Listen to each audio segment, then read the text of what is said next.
Jadi Wak, punya cerita hari ni kita nak goreng ikan timas sama telur rebus Wak. Ini telur itik Wak, sudah diasinkan ni Wak. Persiapan air asam kita Wak. Kita buat air teh dulu Wak. Hembankan telur. Hembankan ikan timas. Wih, mantap Wak.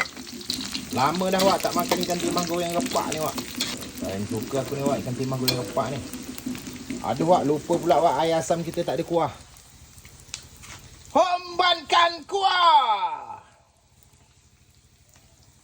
Homban lagi telur dekat kompor Wak.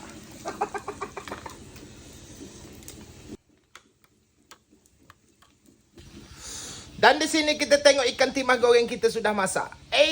Gila. Menyala Wak ai. Aduh Mak, hangus Wak. Oh, hangus Wak. Jauh hancur.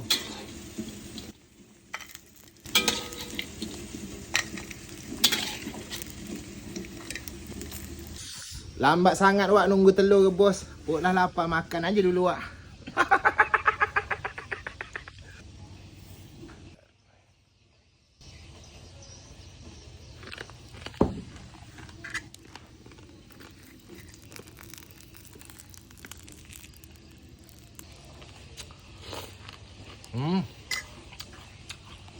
Gila Wak, lemak bedah.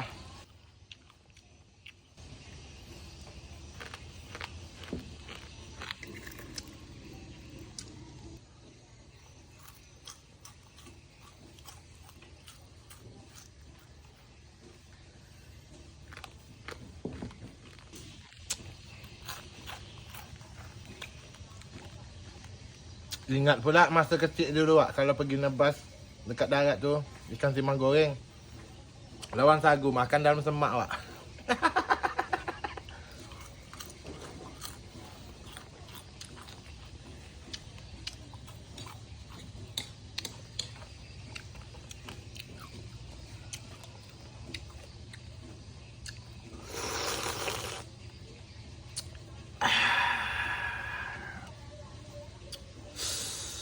Gila Wak.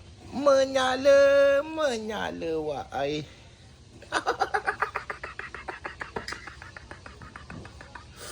Ai mulalah miang kepala gini Wak. Air teh tak berkacau Wak.